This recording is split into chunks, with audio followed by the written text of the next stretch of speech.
Good morning, everybody, and thank you for joining the call today.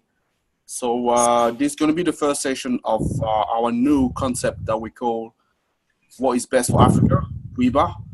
And then let me just start by sharing my presentation with you. Will be then easier to take it from there. Okay, I believe you can all see now, correct?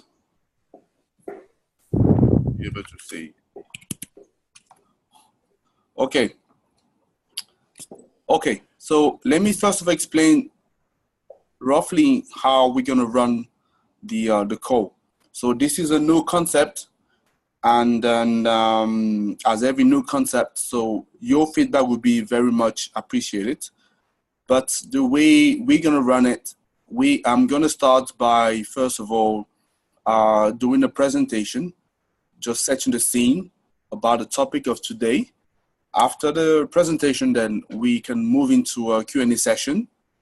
I will be responding to your questions, and you can ask questions. Either you can use the chat command. If you look below, you can see close to the share button, or you can go to the click more. You can see the chat. Or another way, what you can simply do, just unmute yourself and ask me the question directly, and I will respond. So I'll make sure that I respond to as much question as possible, as many questions as possible. And after that, I might open up the floor if people would just want to, let's say, communicate between themselves about the topic. So just have a floor discussions. So this is how we're gonna run it. So does it feel okay? Could somebody say yes or nay, please? Yes. Okay. Yes, that's fine. Okay, thank you, guys. So let me say, because it looks like there might be somebody else. Okay, there's a couple of people in the room waiting. Okay, that's fine. Okay, let me just make the start then. So I will start by, okay, now I believe you can all see, if you can go. So let me just first of all take you through the content of the talk today. So initially I'll start by introducing to you very quickly renewables in Africa. I think most of you will know the company by now. But if there's any new people that are not familiar to what we're doing, I'm going to be taking you through what we do very briefly. Then we're going to kick up with the WiBA conversation, which is what is best for Africa. So why, what, looking at what can we expect for a good trade deal. So look at the different offers that are basically on the plate for Africa. And then after that, moving into looking at a quick idea of what a clean energy trade policy look like. And finally, we might attempt to answer the question, who got the best offer for Africa? So this is what we're gonna do. So first of all, renewables in Africa. So who are we? So renewables in Africa, it's a clean energy engineering consultancy. So we provide what I usually call 3+1 services, which is technical advice to project developers. So if you have any solar plant that you're looking to build, wind, you're looking for a consultant that can do feasibility studies for you or work on developing the project. So we can help, definitely. We also provide market insights and business intelligence to investors. And we've been doing a lot of market insight work at the moment for clients contacting us. And we can also, open up a route to market for clean energy companies in the continent, as we have an extensive network of local partners with whom we're working with.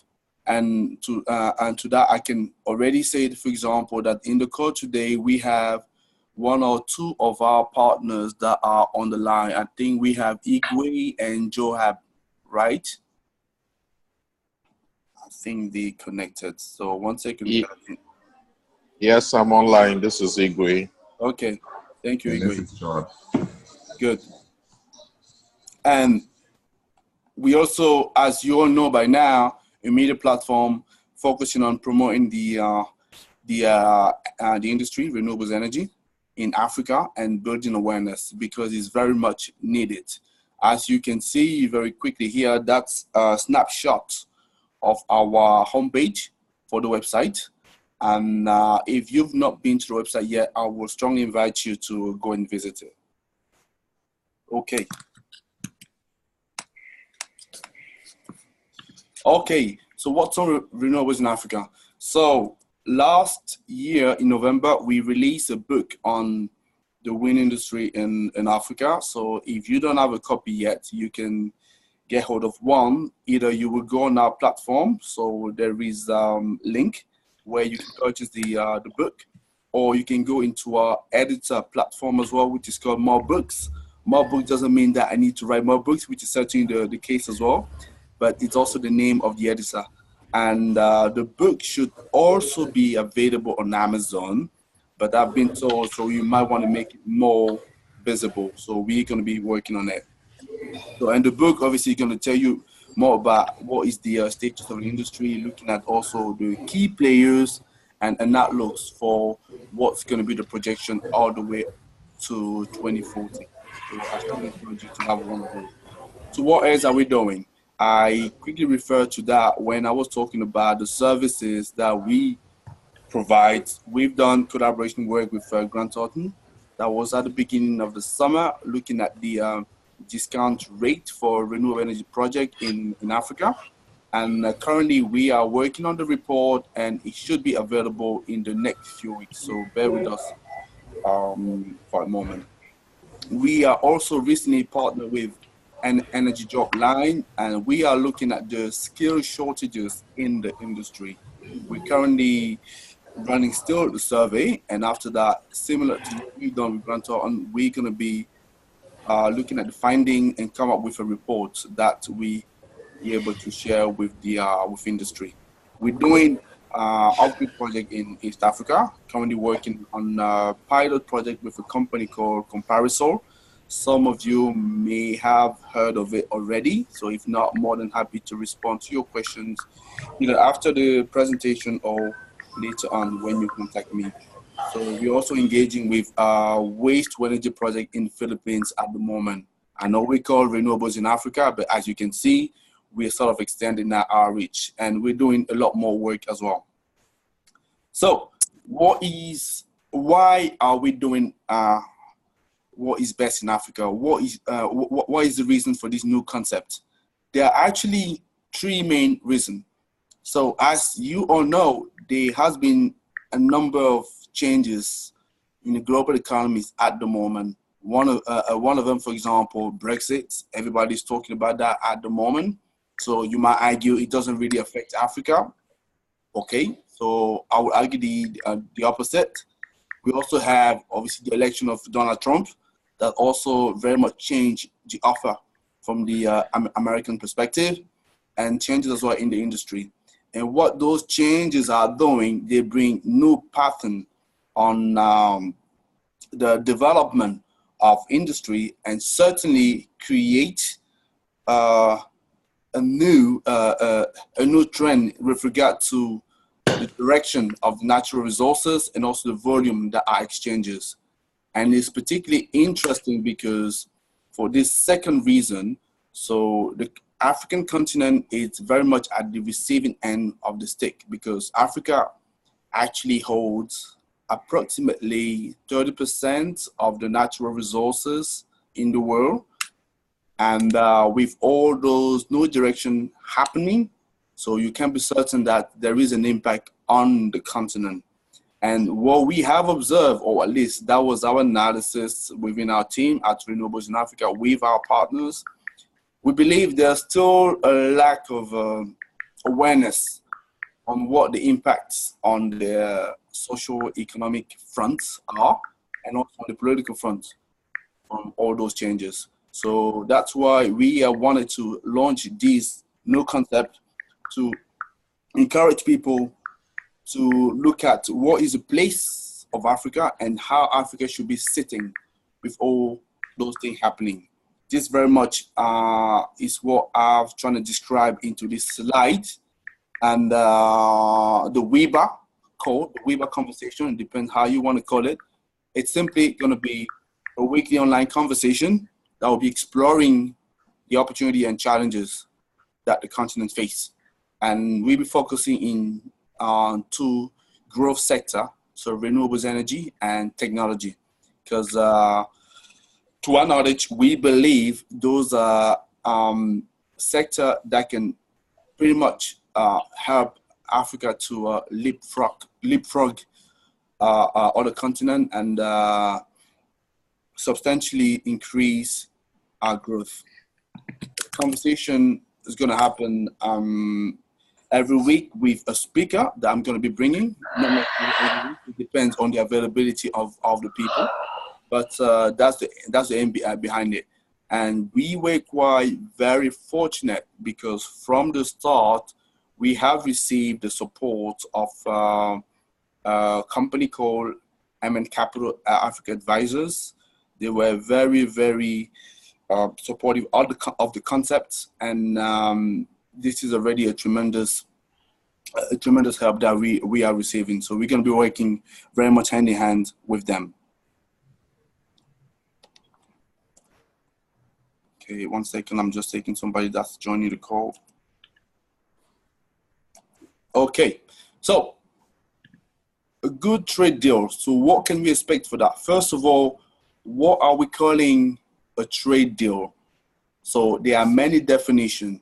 To keep it simple, and I'm sure all of you have an idea what a trade deal means, so I'm not trying to be professional here, but I would simply say that it's a commercial agreement between states about their trade relationship. And you can have a trade agreement between two countries, in which case you'll be talking about bilateral agreements, or it can be multiple countries, dealing all together. In which case you talk about multilateral.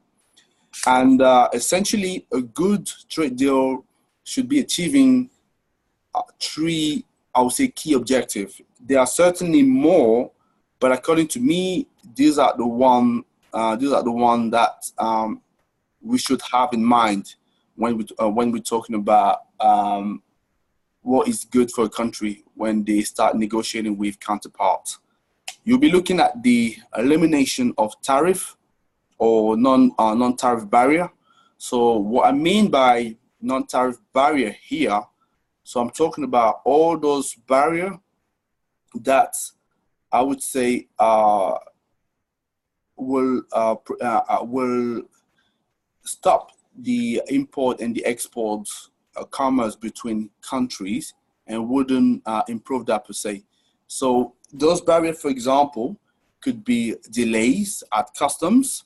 It could also be subsidies, or it could also be red tape. Any red tape that you can think about, and that's what you call the non-tariff barrier. And the tariff barrier is pretty much self-explanatory. So those are the tariffs that are applied by a country.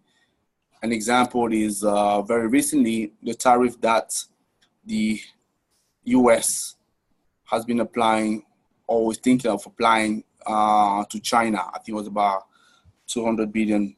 So if it goes ahead. And the second objective for a good trade deal, you want to be looking at increasing market opportunities for all the different parties that are involved. So that's a key objective here. So you want to make sure that you create possibility for people to expand their markets and increase their growth. And ultimately as well, you want to bring down the costs of goods and services and improve as well the welfare and the livelihood of people. So just a second, I can see somebody's been, okay.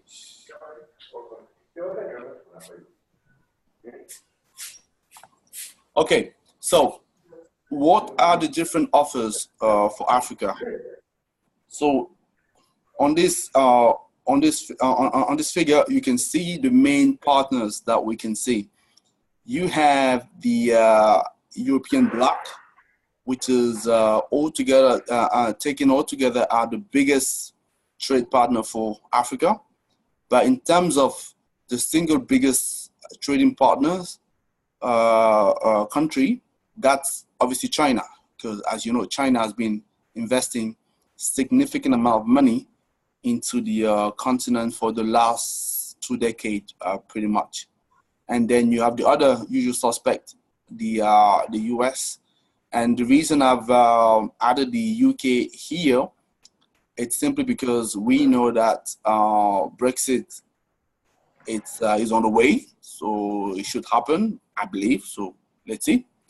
And surprisingly, we also have the emergence of India, who is very much increasing the trade volume that they're doing with Africa, to the point that they pretty much really falling behind the US and before the UK, and we can bet that in the future it's going to expand dramatically as well, because the Indian economy is progressing at a very rapid pace. India, I believe, was the fastest growing economy last year with about 8% growth. So let's look at each block per se. So at least the first four, to get an idea what the trade look like. Okay, so I've been looking at making it simple to understand for you. And if I can say something at this point, is that this is pretty much the first conversation only that is supposed to set the scene of what the those different trades look like. The following conversation that we're going to have, so from next week, I'm going to be coming back more in detail into each of the specific bilateral deal to give you a bit more detail. Looking at, coming back to the slides, if we're looking at the left-hand side, we have the EU. Okay, so what can we see here? The first real bilateral agreement with the EU started in 1976. That was 15, 20 years after independence. So, and they set up, it was actually all described by the Lomé Convention. And the Lomé Convention had two specific, I would say, characteristics. The first characteristic was the duty-free exports for countries from the ACP region. So you're talking about Africa, Caribbean, and the Pacific area, and they had preferential access to for some of the product to the what was called at the time the Economic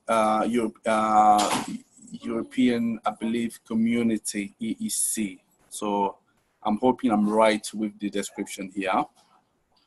And the second aspect was the aid and the investment. Obviously, aid, as you all know, has been quite controversial.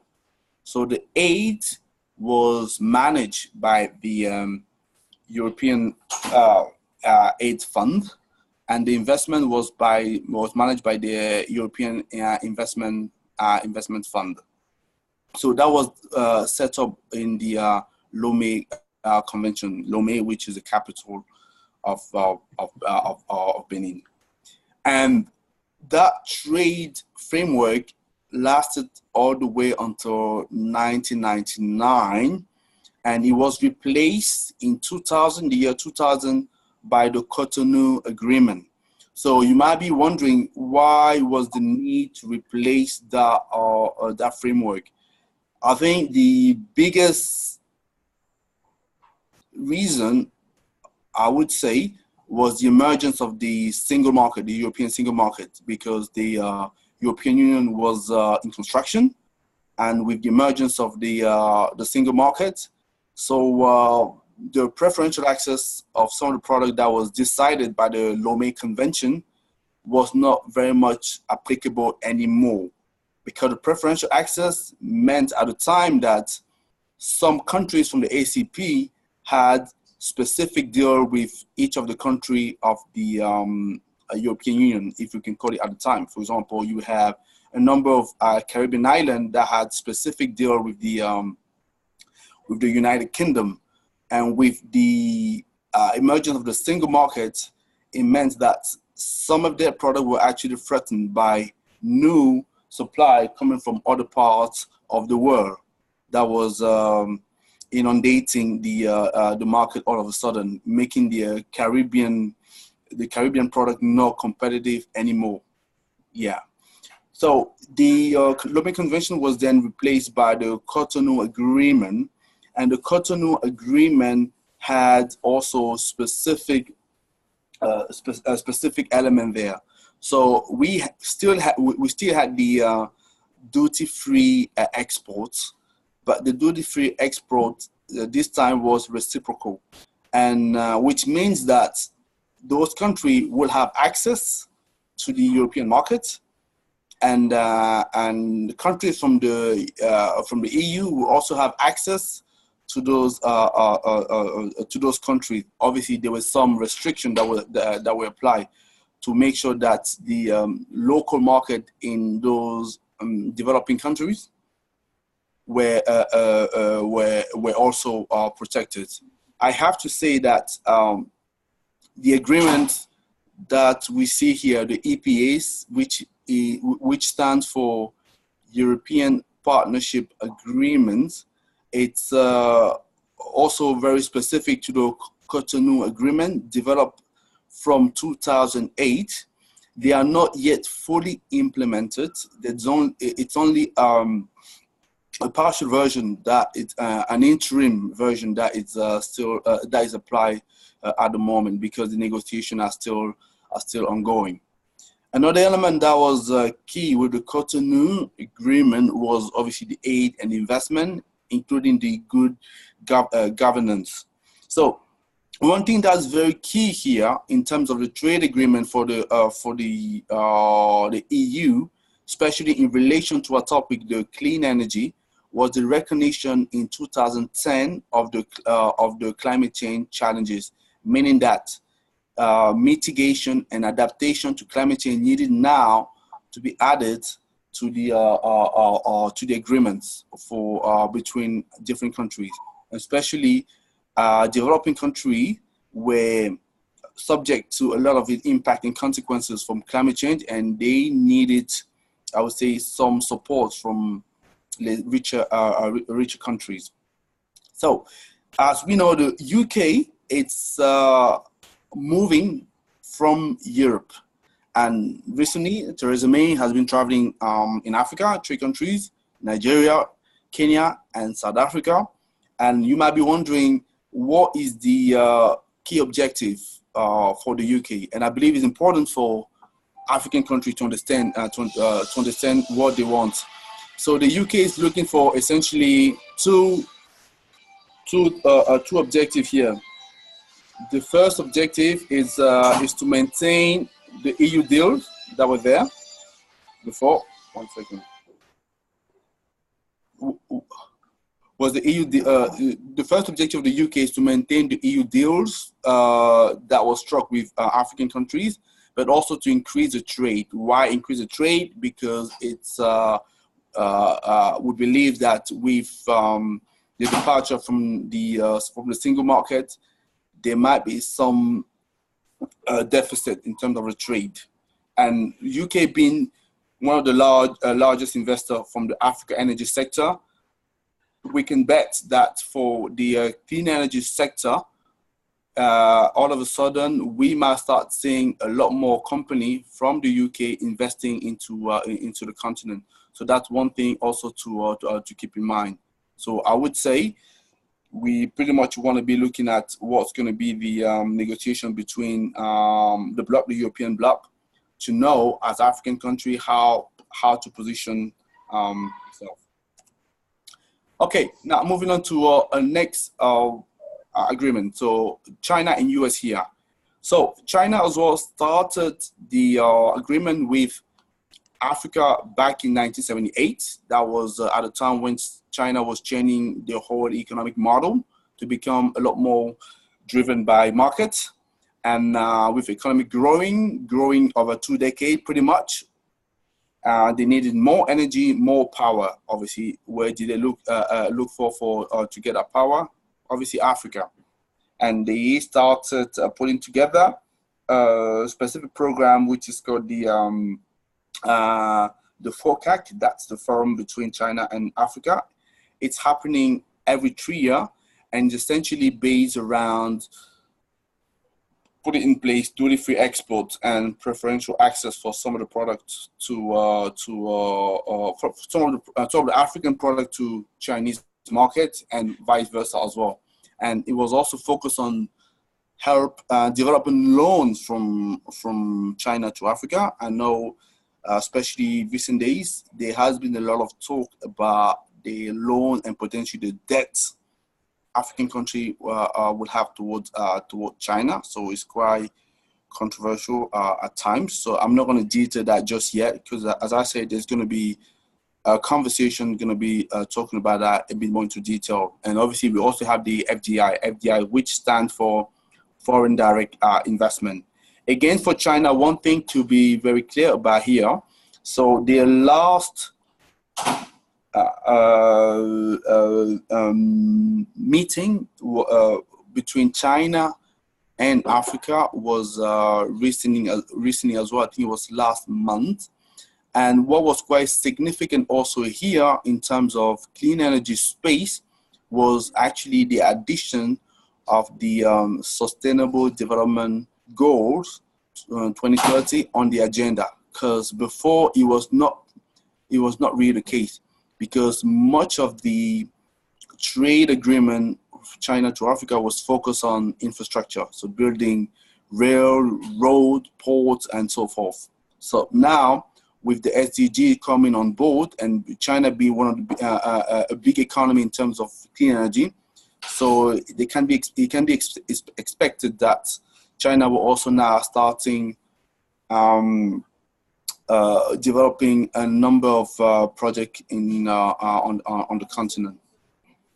Now, if I'm looking at the equivalent from the US, which is quite similar in this case as well, they also started trading, I would say, or developing agreement with Africa back in 1976. Before that, there was virtually nothing.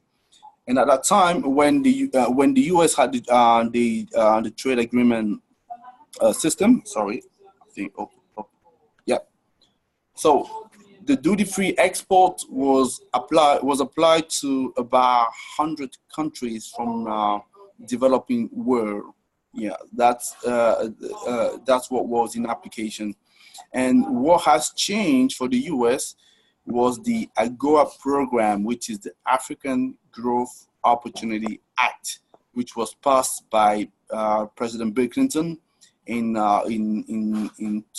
2000, which was looking at expanding the duty-free exports that was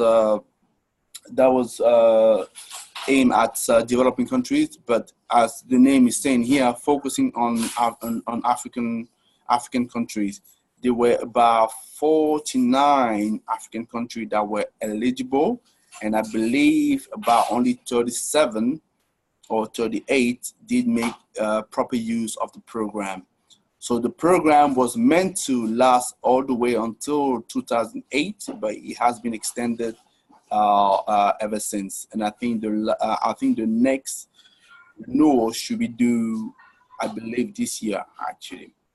And another significant event for the trade here in relation as well to clean energy was the Power Africa program, which was launched by President Obama in 2013. And the Power Africa program was aimed at creating more connections for African on the continent, and support the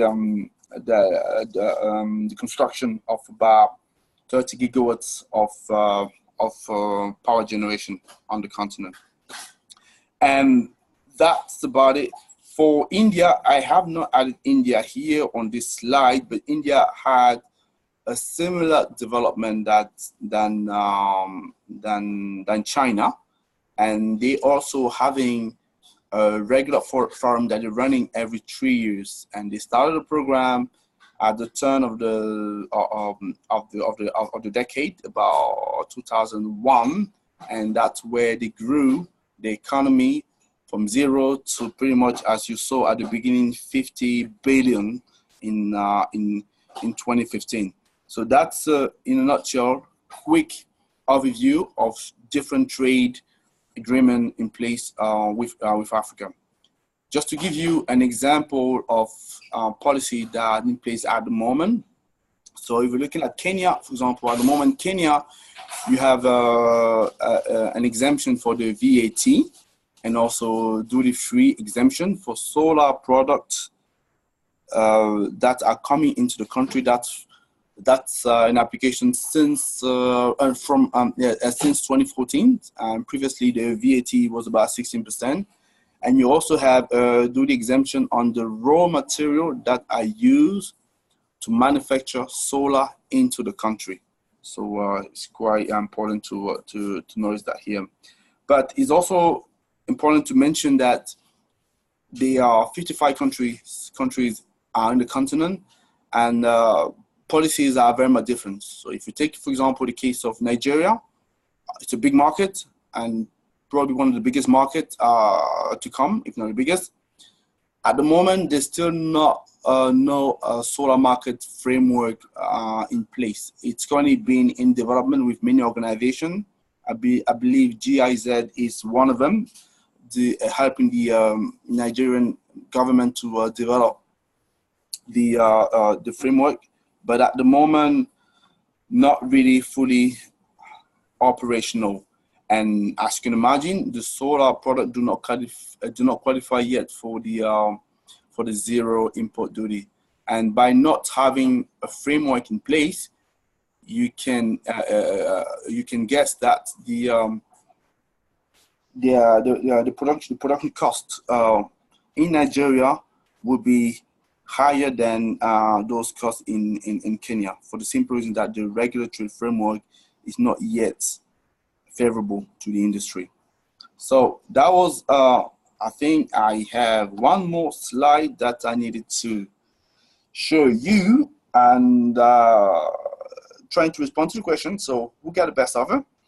And as you can imagine, the response is, it depends on the situation. And I will pretty much say the beauty of what we have right now, we have multiple offers coming through the continent. So from the EU to the US, China, to India, depending on how you want to be looking at the situation, you can pretty much afford now to pick and choose. There is no reason, according to me, to be siding with only one party and ignore the other. So that's what I had for today for the conversation, for this first conversation. I would like now to move into the Q&A section, because I suspect you might have a question or two. Thank you, guys.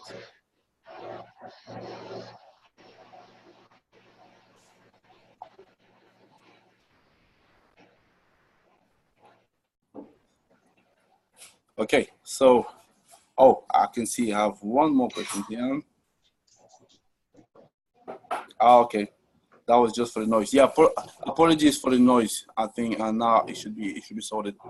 So, is there any question that I can? Is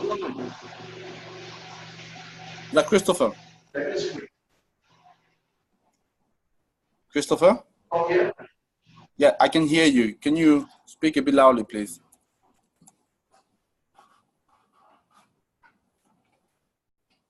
Christopher?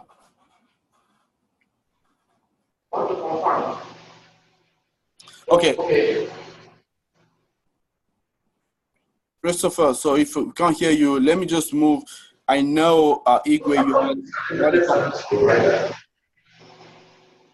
Okay. What was it? Okay, I think Christopher is not just. Okay. Yeah. Okay, I'm muting. Okay, Igwe, I know you had a question for me, so can you ask your question, please? So my major question for you is maybe I'm jumping the gun a little bit, you know. So what's your major take on the major barriers, you know, that the major barriers to doing business in Africa, you know, especially looking at the different countries, you know, do you have any summary of, I know going into detail and it might depend, you know, but if you're looking at it, you know, what's major barrier? Okay, thank you, Igwe. Okay, I would say there are a few. So you have transport and logistic. That's one of the barrier. So by transport logistic, so you will see that if you're thinking of, for example, a solar panel that you want to be buying from China, you have the cost of the panel, and you need to add to that the shipping cost from all the from the factory in China all the way into your location, let's say in Ghana or in Nigeria, and it's pretty much doubled. You pretty much have to double the price of the panel that you have bought, or in China. So that's one of the main barrier. Another barrier that I see, it's is the business environment, because with a lot of red tape and also framework that are not properly defined, it's especially I see that a lot with investors coming to talk to me, they don't properly understand how they can do business, and if they can't properly understand that, they will identify a number of risks, and if it becomes risky for them, so they although they might be wanting to step into the continent, so it's a little bit difficult for them to do so. So that's one thing I guess African country will be might be wise working on. Obviously, you also have a third obstacle would be access to finance, because to do trades, so you need to have access to investors or to banks, to lenders that are willing to support you, and it's not always difficult to it's not always easy to find that on the continent, especially for significant trades. If you want to build against, for example, a wind farm, so you pretty much know that, you know, for 1 megawatt farm or wind farm, for example, that you will want to build, you know that you will need millions of dollars, and local bank most likely won't be the one that will be able to support you. So you need foreign investors, and having access to those foreign investors is not it's not an easy piece. So that's another obstacle. There are many other that I can see. One that I can see as well. So you have workforce as well. So once you want to have the local workforce that is trained to be able to deliver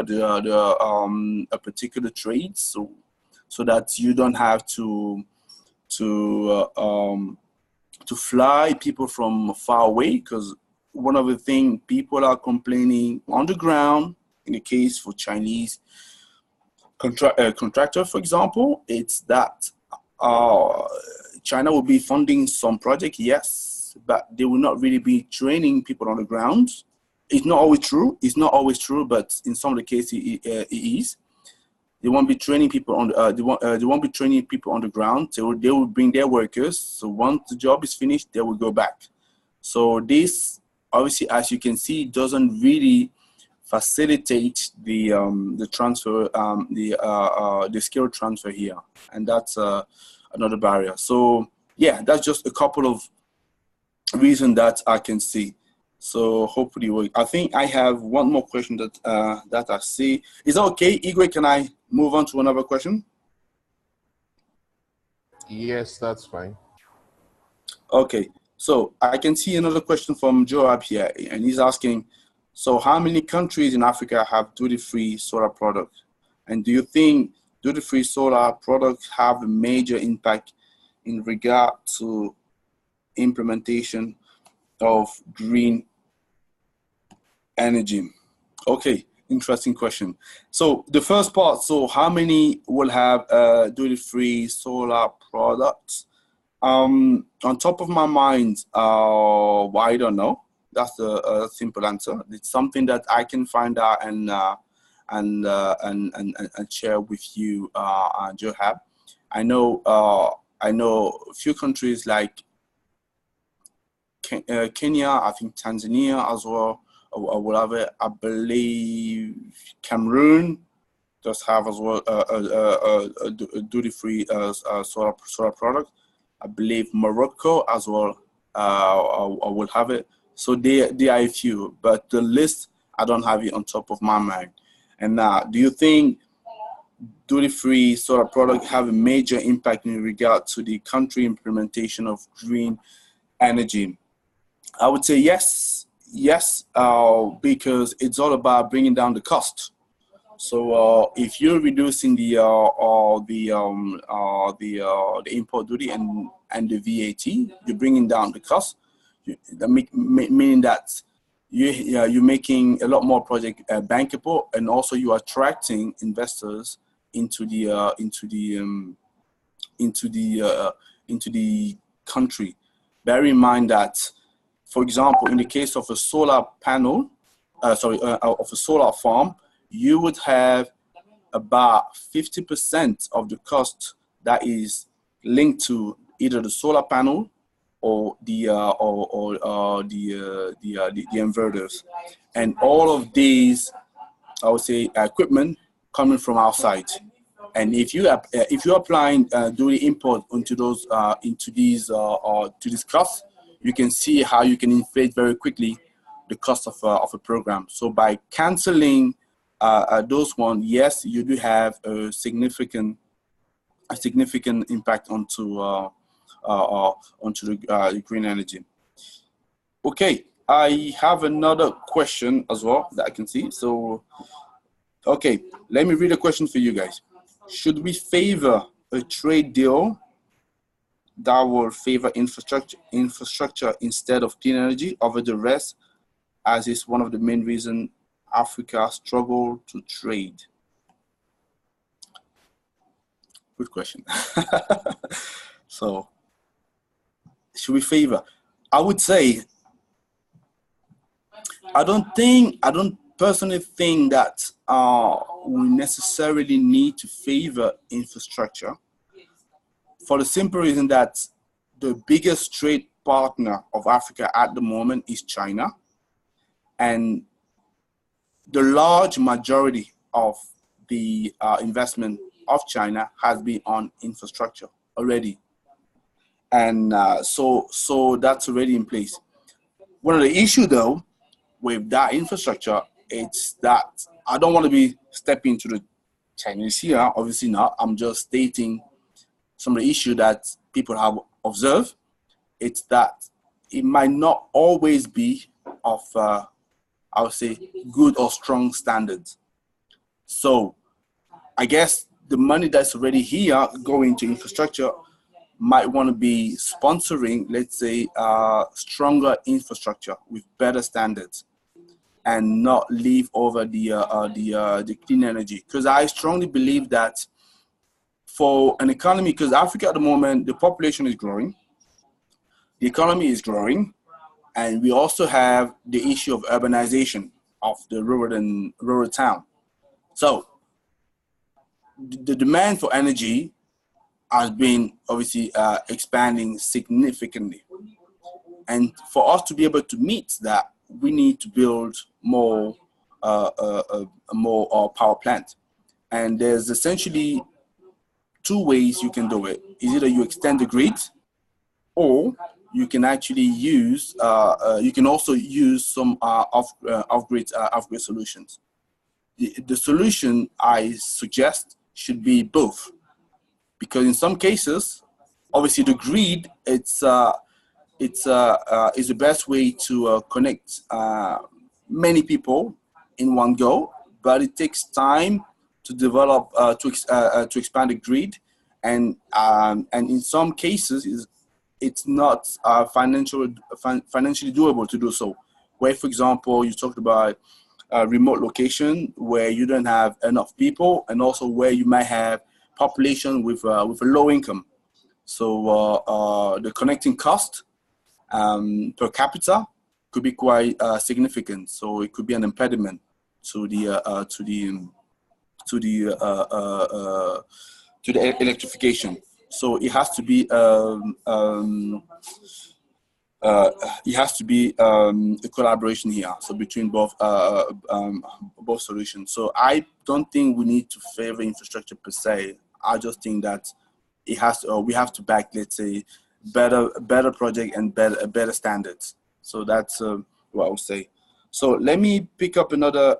We still have some good minutes. Okay. Oh, sorry. Okay. I can't see any. Let me just see if there's more questions. No, I can't see no more questions. Is there any more question on the chat? If not, somebody can just unmute himself and ask the question. Okay, sorry. This is Igwe. Just to, it's not a question per se. It's just to add my little thoughts on the last question. You know, so talking about infrastructure versus clean energy. If I'm not wrong, I actually think clean energy is part of the infrastructure. You know, so. And I believe I agree with you. You know, it's not cut and dry.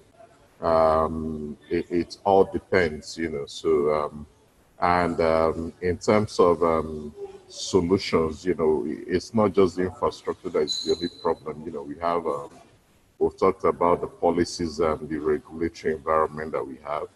If you look at some of the issues we have in terms of even the human capital development, you know, in terms of supporting even the infrastructure in place, you know. So for me, I actually believe that it has to be a mixture of everything that, and you have to look at, again, the different regions or the different countries, you know, what are their major challenges that face it. So that's what I think is just a mixture. And again, you need to look at what's the competitive advantage, you know, because yes, in Nigeria, where I'm from, yes, we can push clean energy, you know, because it's good for the environment. But the competitive advantage has to, you look at, we have a lot of oil, we have a lot of gas, especially gas. We have so many resources. So we might need to look at what's the competitive advantage and how do we make it count for the people, you know. So that's just, for me, it's just a mixture of, there's no cut and dry solution. You just need to look at what are the problems and see how we can have a mix, you know. So that's just a big contribution. Okay. Yeah, I think I absolutely agree with that. So that's yeah, that's great. Thank you, Igwe. I've received another question that's from somebody. I received another question that's for Christopher here. He's asking me, can you talk a little bit more about microgrids and mini grid solutions as a way to lighten up rural Africa? Yeah, certainly, Christopher. I can talk about that. And thank you for your question. So as I briefly alluded to before, so the issue to electrify Africa, so has to be done by two ways, I would say. It's either if you want to connect many people in one go, I think there's no better solution than the grid. That is for sure. The issue is to expand the grid, you need significant money, that's for sure. You need as well to have a solid framework in place. And then usually as well, that requires a strong political support. And as you know, to bring all of that together, it's not quick, and it's not easy to do. However, mini grid to build a mini grid, it could be more quicker. It depends as well what technology you wanna use. So for the mini grid, you might be using a diesel mini grid, a diesel genset mini grid. You can use a hydro mini grid, so you can use as well solar. So I believe what you actually refer talking to in your question, I suspect, would be solar hybrid mini grid. That's you're talking about here. I can see you nodding. So yeah, so that and that's what I guessed it was. I believe it depends on the situation. So where where the location is placed in the country.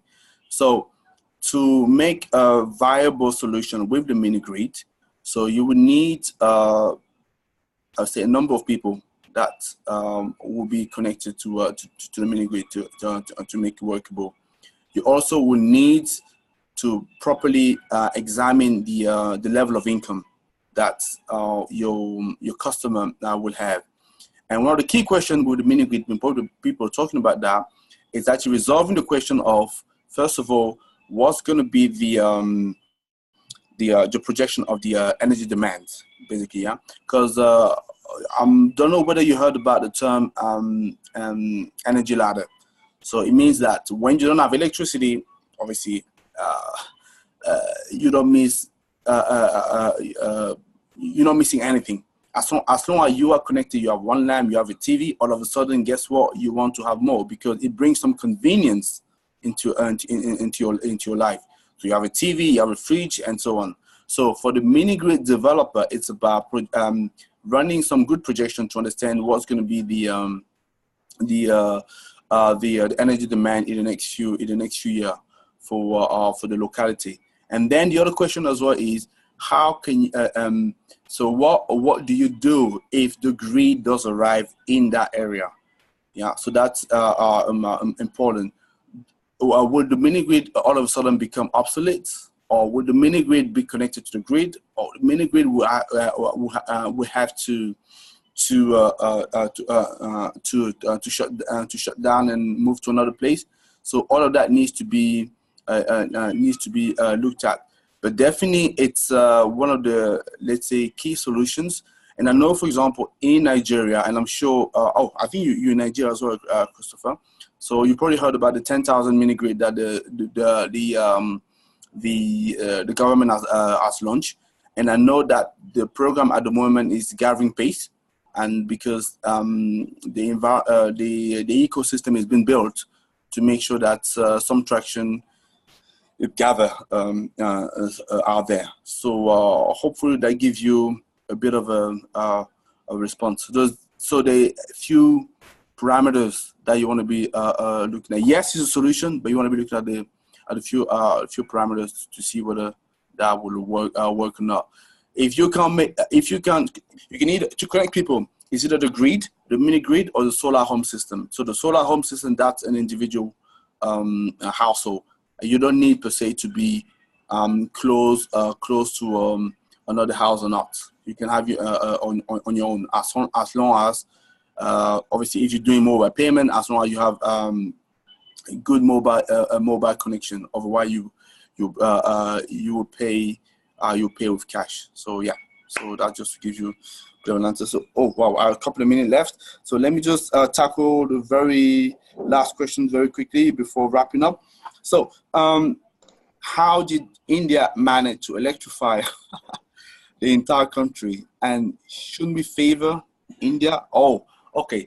I guess the question from Vanessa here is in terms of the trade deal, should we favor India, for example, in terms of cooperation, because they have a population that is, at least culturally, that's closer to Africa than some other areas, and because they have challenges that are more or less similar. So if they've done it, so what can we learn from them? So you can see from the way I asked the question that I actually agree with that. I think that there is a lot to learn from India, the way they've been able to electrify the whole country. So how did it do it exactly? I have to say, so that I've not looked at that question specifically, so I can't really answer to that. All I can say here is they have made impressive progress, and one of the things I can guess though, they definitely have the political support or behind them. I know one of the things that the Prime Minister Modi has done when he gained power was to actually launch the 100,000 gigawatts program that they want to reach by when I can't remember, but that has certainly really boosted the market. Plus, very very important. India also have a very strong manufacturing supply chain.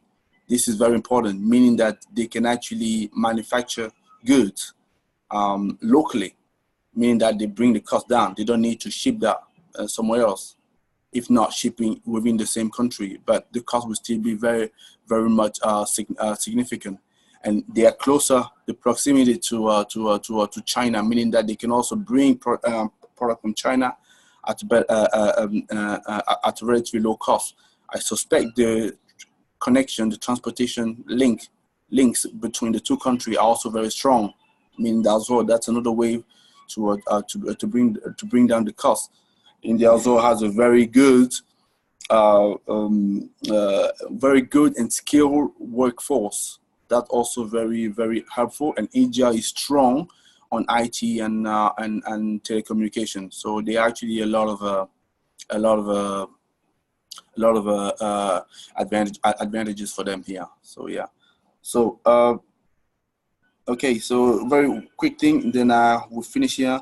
We in renewables in Africa should start thinking about how to dispose the waste.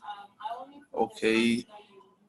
The influx. Okay, that's a very good topic, Christopher. So if you're talking about how to dispose of the waste from the influx of solar panel, battery, inverters, and the role of Africa in the sake of environment, yes, we can do that. I would suggest we run a conversation where we address that more specifically. So guys, it's 11:01 at my time here, so 10:01 GMT time. I can only say thank you very much for joining the conversation today. So this is a new concept. I'm very much looking for your feedback, so to make it better, to improve it, and hopefully you will stick with us. Thank you and have a great day. Thank you. Bye. Thank you.